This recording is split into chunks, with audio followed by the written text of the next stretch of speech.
Her Opinion Show, the podcast you didn't know you needed. Real talk, bold truth, her voice, her vision, her rules. Let's get into it. Today we're talking about the business of style, and we have a really great guest to actually give us more details about it. And her name is Suzanne, and she's the owner of Pippa and Pearl Boutique. Thank you for being with us today. Thank you for having me. Of course. Suzanne, now I've been seeing all the clothes on social media and they're so stylish. Like, I need to come in the store. I have not been yet. But you. do you think you could style us? Absolutely. Could you help us out? Absolutely. I mean, look how she came in today. She came in, she looked at me, she's like, oh, that's plain. At least Nushin looks a little bit dressier there. She put the little jacket on, but this is how I usually dress. So maybe you need a, you're just being nice. She outdid us. Only a fashion owner could show up looking like you. This is her first podcast, so she's just being nice with us. I know.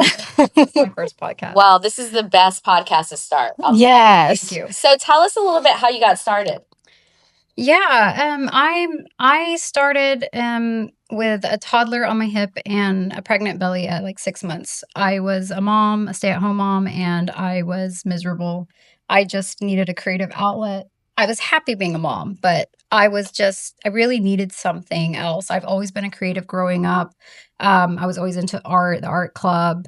I graduated with a degree in graphic design. So I don't know. My creative juices just needed an outlet. So I was like, I'm going to start a business. Did you start making your own clothes or? No, actually, I started making girls' headbands. Really? Yes. And I was a waitress. This was before I had kids. I was a waitress and I did that for about 6 years. And I would make my headbands and wear them to my job because we had this terrible uniform, just with jeans and a black top. And so I needed some. Hey, it's what I'm wearing right now. Sorry. I'm kidding. We're not sensitive. No, I'm not sensitive at all. I'm kidding. That's a cute black top and jeans. Thank you.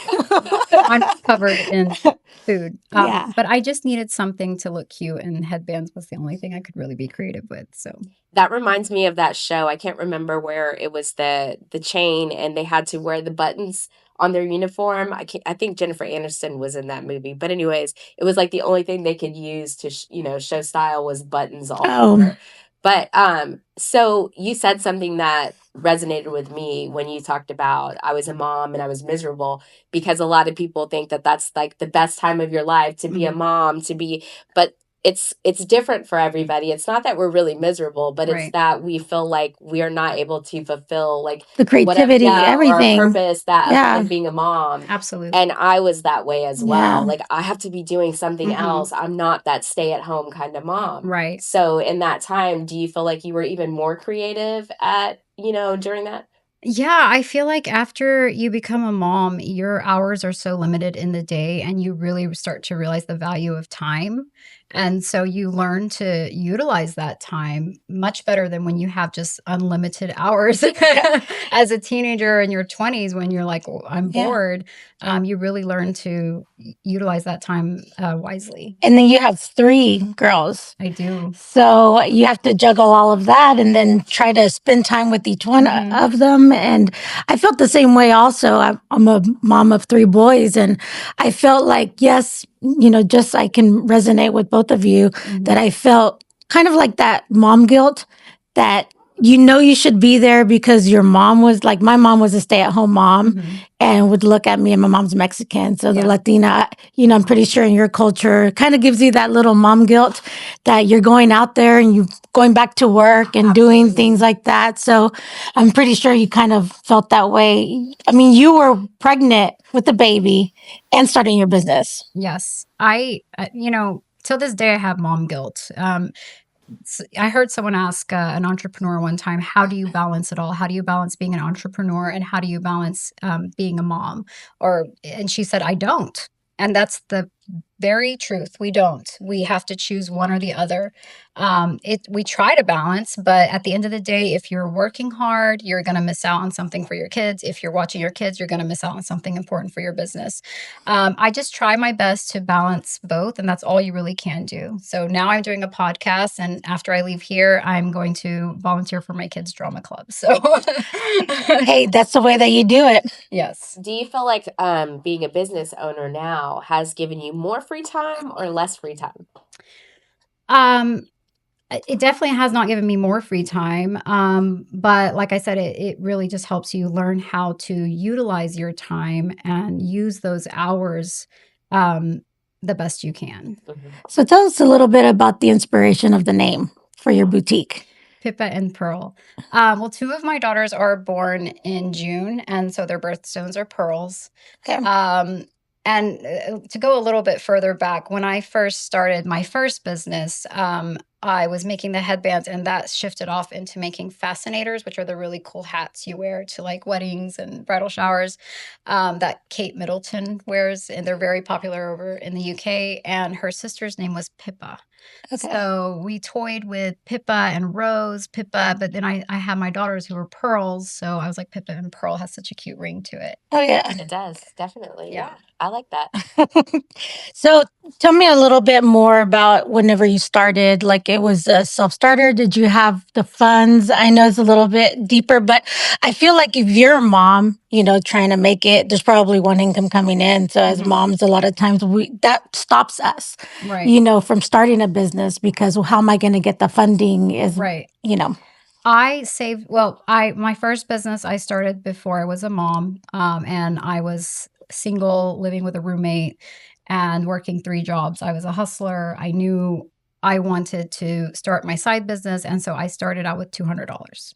Really? That's all I had. And I could have either went out and spent that money, but I didn't. I spent it. I invested into a business. And then any money I made from that business, I invested it back into the business.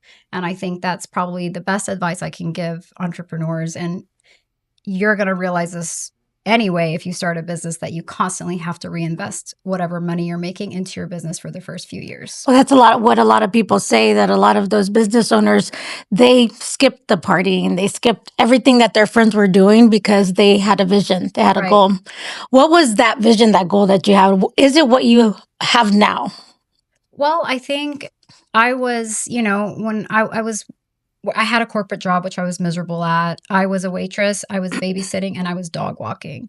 I was doing all those things, and I was just miserable. It's not what I ever wanted to do. And even in my corporate job, where I had a graphic design degree and I was working with it, I was still miserable. I didn't have one window in my office, and I hated that.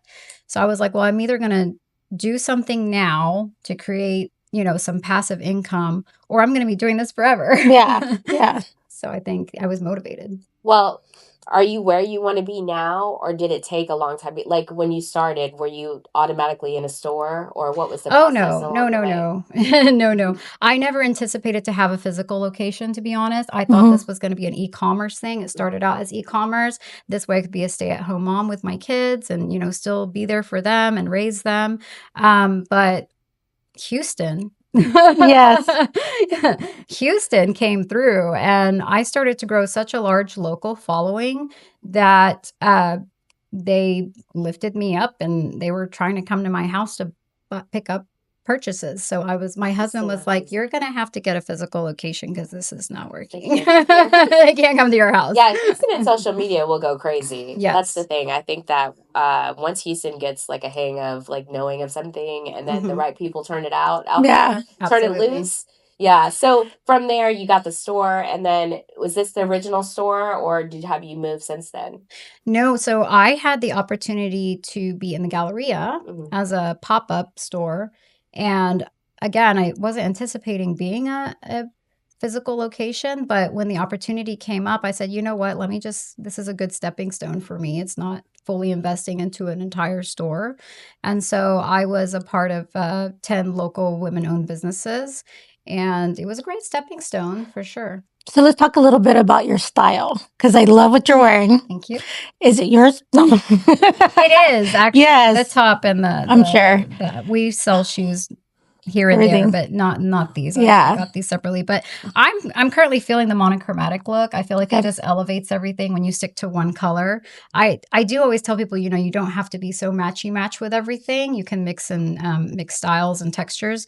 But for some reason, when the fall and winter come, I'm really about monochromatic tones. I love it. Yeah. What inspires you, like, to curate every single piece? Is it like the person's personality? What is it?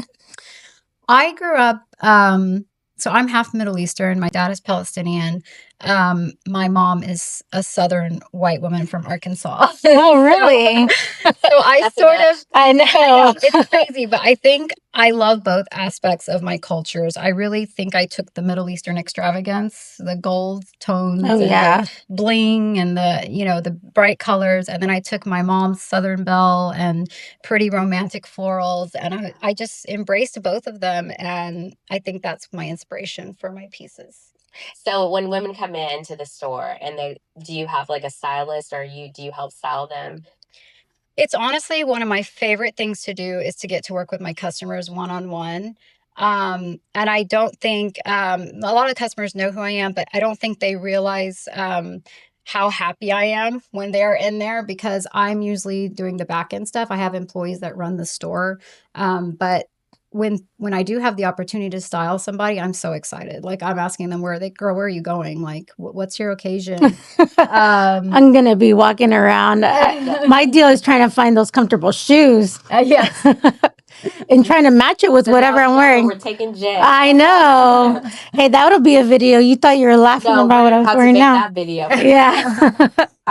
Yeah, because as we both know, for women of culture, we have different figures, and it's hard to walk into department stores or different boutiques and find something that's flattering and fits. Yes. Everybody has a different shape.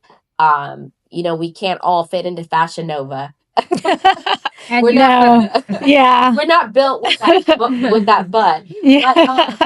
But when you come in, how do you distinguish, right, the styles for different people and make them feel comfortable so that because not everybody finds that perfect fit. Absolutely. The first thing I do is ask people about themselves. I definitely want to know where you're going, but what are you comfortable in? What colors do you like? What do you not like? What do you not like what do you not like to show? Some people say, I don't like to show my arms, and those are really important things to ask, because you're not wasting their time, and you can kind of look for those pieces that will accentuate. Even if you think something looks great on somebody, they may not feel great in it. And I think that's our biggest thing, is when people come in, we want them to feel like we're your sisters. We're with you to help you get an outfit that you're going to feel great in. And it's not about what we think, it's about what you think and how you feel. And talking about that, are you sometimes somebody wears something or they put something on and you're like, are you honest with them? Yes, to an extent. I know you don't want to feel bad, but you want to be honest with them. We will kindly make a suggestion. Well, what do you think of this? But if at the end of the day, if someone feels amazing and they are so happy in what they have on, who am I to take out your joy? If you got to flaunt it, girl. Amazing in that. Who am I to come and tell you don't look? I wouldn't wear that, but it looks great. Right? You got to find all of those kind words that you got to tell them, right? Yes. It just really depends. You want people to feel good in what they have on, and it doesn't matter if I'm suggesting something to you, but if you're not happy in it, then you're just not. And I see that you're doing a lot of like small events to get a lot of the people going and making the women see your boutique and at the same time making them feel wonderful. Absolutely. Honestly, I think the events are more so, I know how hard it was for me as an entrepreneur to get started. And I want to give women entrepreneurs out there a little bit of a stepping stone, because I know how hard it is. And so if I can be that for them, if I can create a space where women can come and shop, but then at the same time network and share ideas, I'm going to do that. Might have to host an event there. I know. Do you have an event coming up? We do. We have a headshot event on November 1st. And this is a great way for women who are entrepreneurs, or if you just want your headshot taken, and then you get to shop at the same time. We're going to have great vendors there. So we're feeding you, we're giving you drinks. There's going to be a flower bar. So yeah, whenever we do events, we go all out because we want it to be an experience. Women love events. They do. For sure. Especially if they get to dress up. I think that's all part of it, right? And then especially when you can buy some clothes while you're at the event. That's Yes. So is there some purpose behind the event? Is there a theme? What's going on with the event? Yeah, there's a lot of women that are business owners and they, Oh, it's a networking. It's a networking event in the sense that there's a lot of women out there who don't have a decent headshot. You would be surprised how many women don't have a decent headshot. It's true. Or it's older. It's not a clean background. They're standing next to their flowers or whatever it is that they sell, their coffee. You need a crisp white background with your head and your pretty face and a nice business suit that says, you can take me seriously. And so many women don't have that. So we're like, let's provide this. And it's true. And sometimes like having a blazer or something changes your whole look. Yes.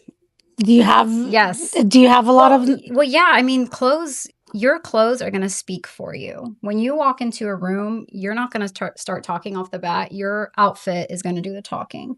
So, whatever message you're trying to portray your outfit's going to do the talking for you. So my outfit would be right now. She's playing. Your outfit, she's just regular. Your outfit is giving podcast. There you go. It's giving what podcast? Which podcast? Call her dad. No. So we have some fun stuff that we wanted to do with you before we finish and wrap this up. But some of the questions that it's called Fashion Flashback. Okay. So I'm going to ask you some questions, and you're going to it's about like your era of what era this reminds you of. Okay. So it's what's one outfit from your teen years you thought was iconic, but you would never wear again? Oh, yeah. Gaucho pants. I remember those. Gaucho pants. Wow. I see some people with them now. Oh, it's such a terrible. I know, but I've seen people on TikTok wearing them. Nobody should wear gaucho pants. So you don't have them at your boutique? They're not back. They're not back. Yeah. I don't know what the heck they're thinking, but. All right. If Pippa and Pearl existed when you were in high school, what piece would have been your go-to? Ooh. Honestly, I feel like high schoolers are just too cool for Pippa and Pearl. Or too laid back. Because sometimes I go... Yeah, I was going to say denim, any of our denim. We have some really cute denim, so I'd probably flock to that. But I do love that the 90s is back. Yeah. The baggy jeans, the cargo pants. We don't really sell a lot of the like super casual laid back stuff, but we get mom and daughters in there all the time. And I feel like if you're that girl that's extra, you're going to love Pippa and Pearl. But if, you're the tomboy who's on the volleyball team, you're probably, The joggers. Yeah. Which you see a lot of those in high school now. We are definitely Clueless vibes. Clueless. Oh, I love Clueless. Love that. What's the biggest style mistake that actually taught you something about confidence? I don't know if it's a mistake necessarily, but I don't like a super baggy outfit. I think if you're going to do baggy on bottom, you got to tighten up the top. If you're going to do baggy on top, you got to tighten up the bottom. Whenever you have an outfit that just sort of swallows you, not only does it take away from your figure, but you just look lazy. It's true. That's how I agree. So just to wrap up, give us a quote or something, maybe how fashion matters beyond like vanity. Because I know for some people, it's everything. Mm-hmm. Fashion is everything, no matter what. I think wear what makes you feel beautiful. It's very simple, but it's true. If you feel great in something, wear it. Don't worry so much about what other people think. You can definitely get fashion advice or ask people their opinion, but at the end of the day, your style is who you are, and embrace that. You hear that, Jen? Should I embrace it? Embrace whatever I have. Well, thank you so much for being here with us. Well, tell them where they can find you. Yes, sorry. For the ones that don't know. Yes, so we are online at pippaandpearl.com. We are on Instagram at Pippa and Pearl. And we are located in the Heights at MKT. That is 600 North Shepherd Drive. And maybe you'll see us there soon. Sooner than later. Yeah. Jen's getting a whole new wardrobe. Let's see. All right. See you guys next time. Bye. Bye.